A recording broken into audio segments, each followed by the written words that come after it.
Please like this video. It will really help this story reach as many people as possible. Thank you so much for your support. The blinds painted stripes across the sheets when my alarm hit at 5:30. I slid my feet to the floor, checked the time, thought about the pitch deck and the last rehearsal with Marcus, then looked at the shirt draped over the chair. It needed 2 minutes with an iron, maybe 3. I leaned in toward Erin. Hey, can you hit my white shirt for me? 5 minutes. I'm up at 9 with investors. From under the blanket, a long, practiced groan. She pulled the comforter to her shoulders. I'm sleeping. Her phone lit her face. Thumbs moved. 3 taps. A heart on something. I watched it in the reflection of the closet mirror. You just like 3 posts, I told her. I need a flat collar. That's it. You're an adult. She didn't look up. Handle your shirt. Don't make this controlling. Controlling is me telling you what to wear. I'm asking for help on a big morning. I don't care about your look perfect for investors ritual, she said, eyes on the screen. You're dramatic. I stood, picked up the shirt, and turned for the laundry room. Okay, I'll handle it. If I'd known where that morning was headed, I'd have saved the coffee. I'd still have ironed the shirt. I set the iron, watched the light blink, and pressed the collar. 2 passes, quick steam. The crease from the hanger's bite lingered by the shoulder seam. I pressed again, then gave up and told myself no one sees a shoulder when you stand tall. In the kitchen, I poured coffee. Erin patted out in a coral robe and scrolled, hips leaning on the island like she was waiting on a latte at a place with a chalkboard menu. I set a cup near her hand. I'm good, she said, without looking. You're always wired before your meetings. Thanks for the pep talk. She looked up at that. You want a pep talk? You'll do fine. You always do. I want partnership, I answered. On an important day, 5 minutes matters. You're rescoring chores like a scorekeeper, she said. That's unattractive. I took my tie from the back of a chair, looped it, cinched it clean. I'll be out before 7. You don't need to come downstairs for a send-off. I'm done placing expectations where they don't belong. She blinked once. There it is. The lecture. Not a lecture. A change. Same thing, she said, and took my coffee.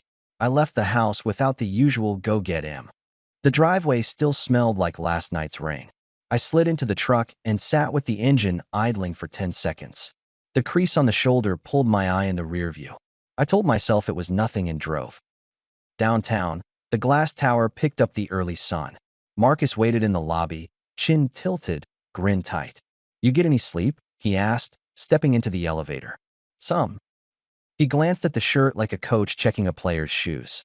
You look fine. Don't give them your eyes when you think. Stay on the slide, then answer. Smile at Madison. She's the one who smiles when she buys. I know. Say it like you mean it, he said. We walked into a conference room that looked like a glass aquarium. 8 chairs, city view, a car the size of a matchbox crawling down Main.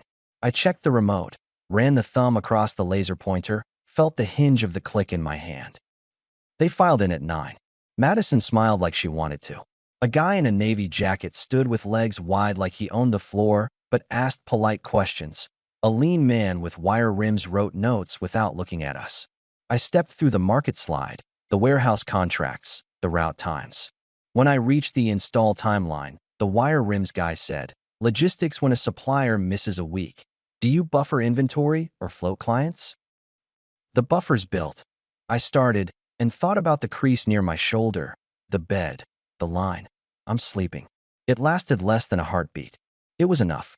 Into Q2 storage, I finished. We maintain overflow offsite. We're covered for 6 weeks. Every client we onboard gets that protection written in. Madison nodded. Navy jacket lifted his chin and smiled a little. Wire rims wrote. I kept moving. The slides did their job. We wrapped on time, shook hands. Madison said, strong model, and held mine half a second. In the hall, Marcus exhaled like he'd been tight walking. You crushed the logistics question. I thought you were about to eyeball that camera and go underwater. I did. For a second. Don't do that, he said. You were fine. We get a second meeting. He clapped my shoulder, the same side with the crease. Tonight's your backyard circus.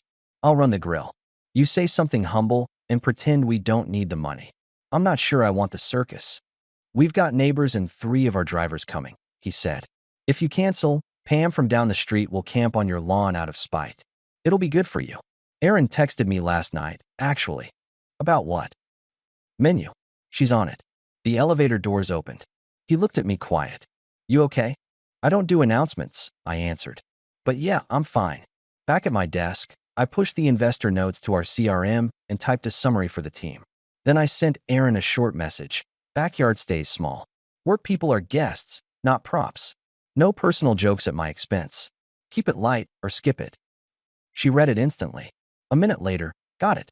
Sorry about this morning. I'll pick up more ice. Your shirt looked good. I drummed the desk with 2 fingers, then put the phone face down. Marcus leaned on my doorframe with a coffee. She good, he asked.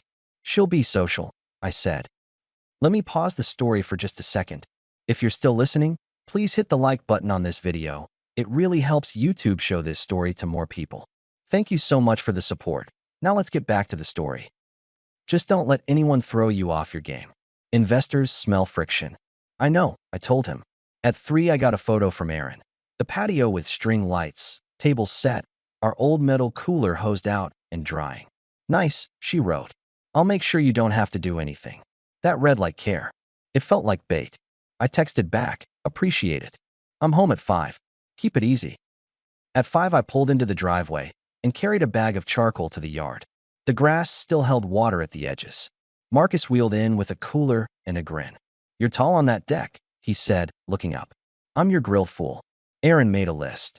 Erin stepped out in a coral sundress, hair up, bare feet. Kara followed, dark hair, sharp jaw, the friend who treats a house like a stage and the guests like an audience. Kara lifted a hand. Our investor slayer. Hi, Kara, I said. Erin handed me tongs. You look less tense. I put the day to bed. We're proud, Kara said. He's doing the brave man thing. Erin smirked at that. He's good at talking. She looked at the grill. Mark the burgers with toothpicks. Kara's cutting gluten again. Got it. I set a small pile of coals and lit them. Marcus pulled foil and started seasoning. I heard there's a no teasing rule tonight, he said lightly. There's a be an adult rule, I said. Kara tilted her head. He set rules for a party? I set expectations for my home, I told her. Spicy, she laughed. Neighbors trickled in. Pam from down the street carried a bowl of something mayonnaise heavy and put it down like it was an offering. 2 of our drivers came, Darnell and Luis.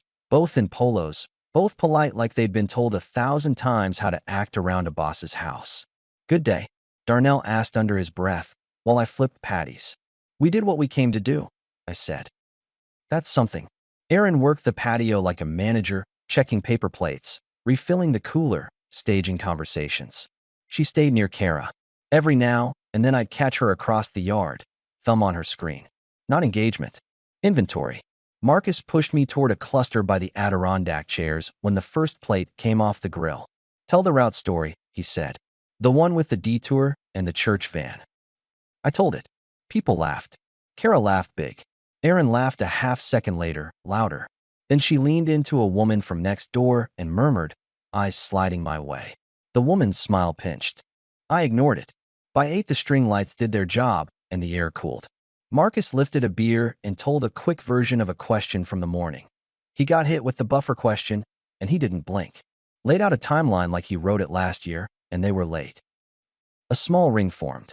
The laugh lines were friendly. Pam said, So, Erin, are you proud of him?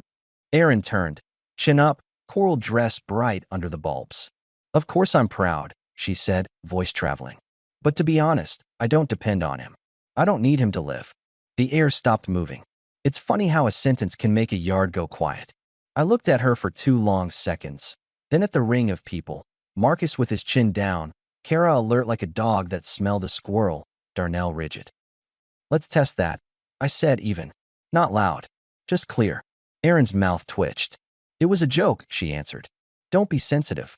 It's a party, Kara tossed in. Everyone's loose.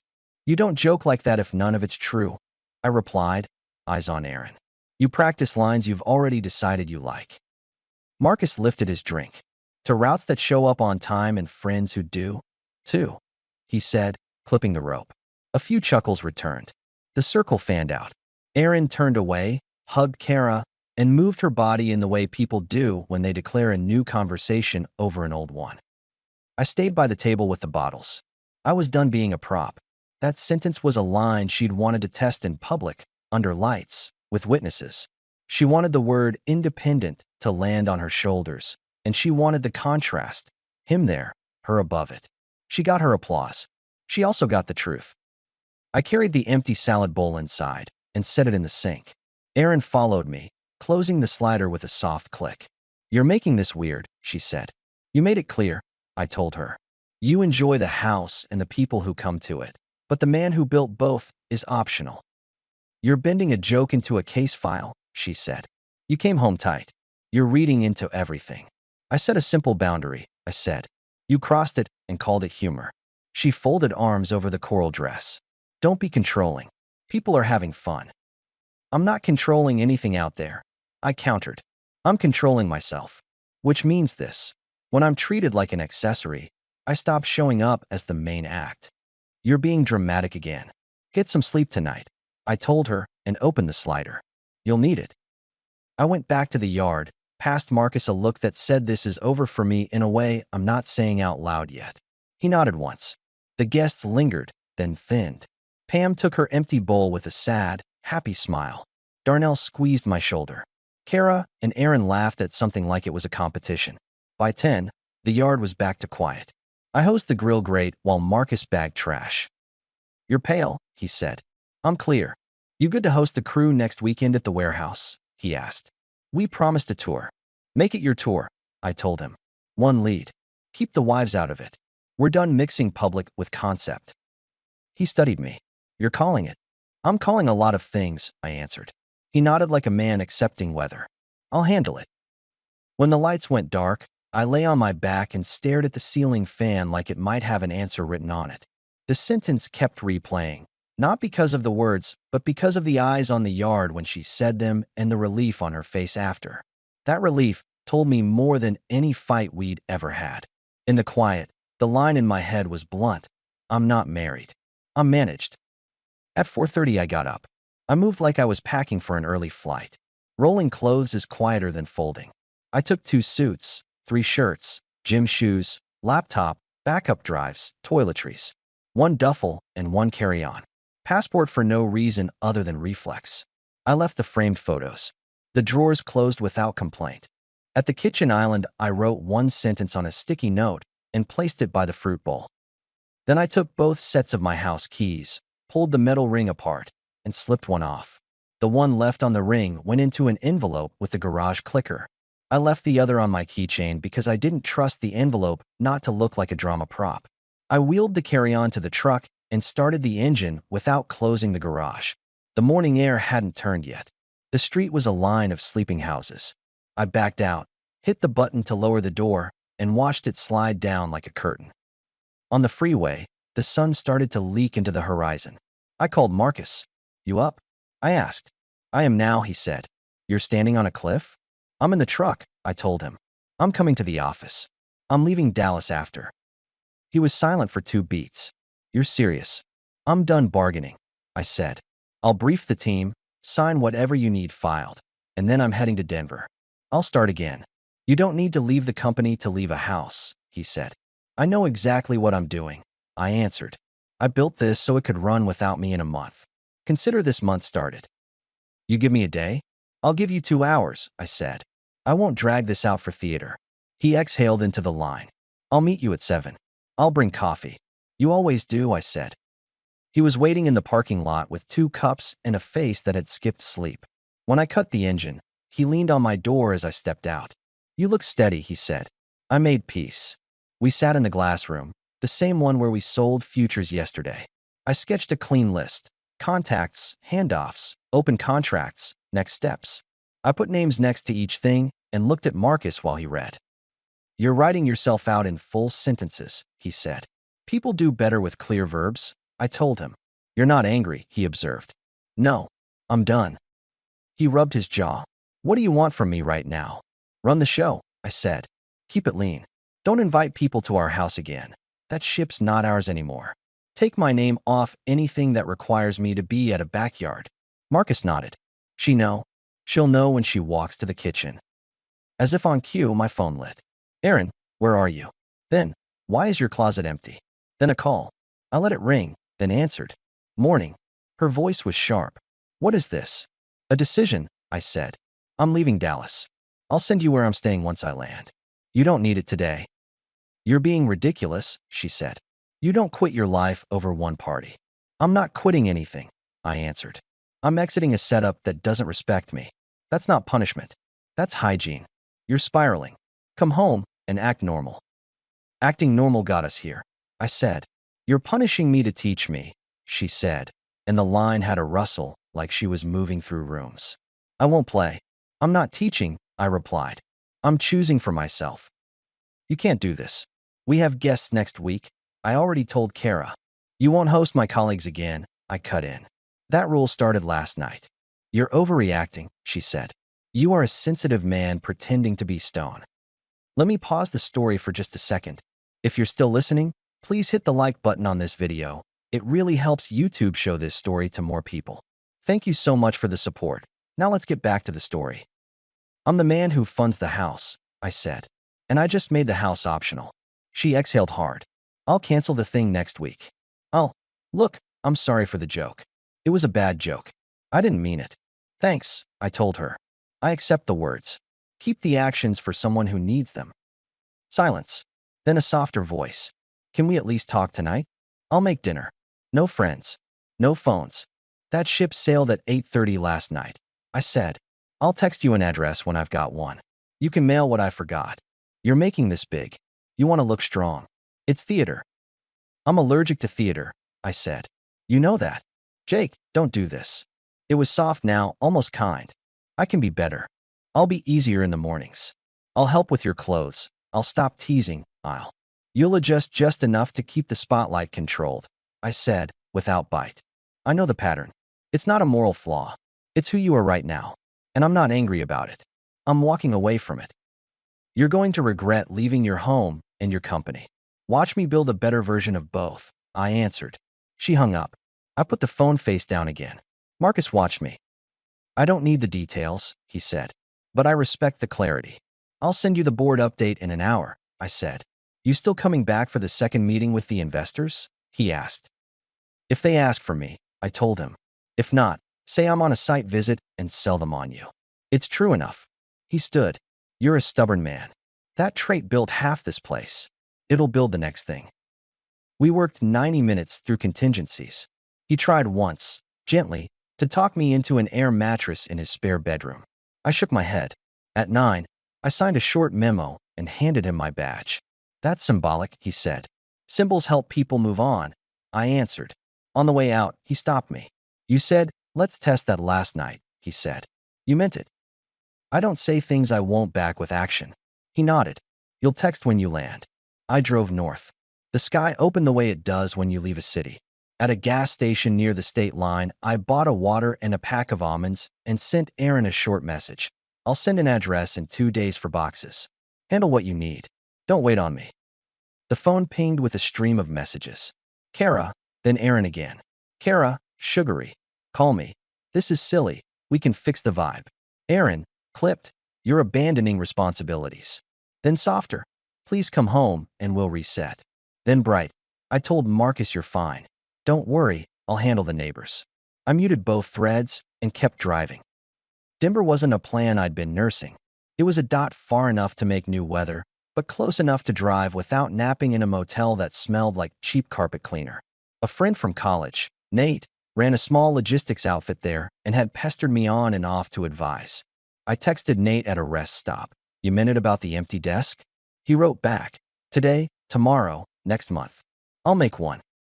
When I hit the city limits, the mountains sitting behind the skyline like a stubborn backdrop, I felt exactly nothing romantic. I felt tired and done. I booked a month-to-month condo online with a view of a parking lot and a distant sliver of blue above a building I didn't bother to identify. I carried my 2 bags in. I stood in a place where no one expected me to be funny to keep their own image shiny, and I breathed. The first week, I wrote a document I hadn't wanted to write. How I'd run a lean operation with fresh eyes. Nate read it, gave me a key card, and told me to be mean. I wasn't mean. I was clear. A small crew responds better to verbs than to pep speeches. I gave them verbs. By week 3, A trail company called about faster shipping windows. By week 5, I bought a used truck with more miles than pride and paid cash. My evenings smelled like cardboard and takeout, not lawns and polite laughter. On a Sunday, in a grocery aisle, a woman reached for the same pack of espresso pods and smirked when our fingers hesitated. "You take the stronger one," she said. "You look like you do mornings." "Occupational hazard," I answered. Her name was Talia, a friend of Nate's wife. She had a schedule and a dry sense of humor and zero interest in being impressed. I didn't introduce my history. I didn't audition. We met for coffee, then walked without touching. It felt like the human version of a deep breath. 2 months in, Marcus texted a photo, him shaking hands with Madison in our glass room. "Deal closed." He wrote, "You left the table set." I wrote back, "You finished the meal." He called, and we talked about freight, not feelings. A week after that, a padded envelope arrived at my mailbox. Inside, the garage clicker I'd left, the one I'd forgotten to mail, and my high school watch I hadn't seen in years. No note, just a return address in a neat female hand. I wrote Aaron a single text, "Received." I added nothing else. Word drifted through mutuals. Pam, when she visited her sister up here, a driver who moved to a different company, and emailed me a resume. The house went quiet for a while. Then there were smaller gatherings. Kara found a new stage. People moved on. They always do. I did one thing at the end I hadn't planned, because it felt like writing the last line clean. I boxed my extra house key, the set of spare gate fobs, and the mailbox key, and sent them to Aaron with a short paper note. It said, "You were right. You don't need me to live. Good luck." No flourish. No sting. I don't do epilogues out loud, but since you're the friend at the table, I'll say this. I sleep well. I wake up early because I like to. I keep my shirts pressed because it's easy. I move through days without bracing for a joke with my name on it. The company in Dallas is doing fine with Marcus in the chair. The one here is small and honest. Talia and I keep it adult. No performance, no tests. We listen, we set plans, we show up. Last I heard, Aaron hosted a smaller circle. A realtor sign sat in our yard for a month and a half. She moved to a townhome with a smaller patio. Kara still visits, but not as often. That's not my business, and I don't look for it. If a line crosses my feed, I scroll. When I think about the party, I don't hear the sentence anymore. I see the stillness after it. The way the air stopped, and the way I didn't raise my voice, didn't put on a show. I set a rule, and then I lived it. People make speeches about boundaries and then go back to bending. It's simple, really. You say one line that matters. Then you back it with your feet. The 5 a.m. stripe across the sheets taught me more than any book I've read about couples. Ask clearly. Watch the answer. Adjust. When the answer is disrespect dressed as humor, you don't write a rebuttal. You change the entire schedule.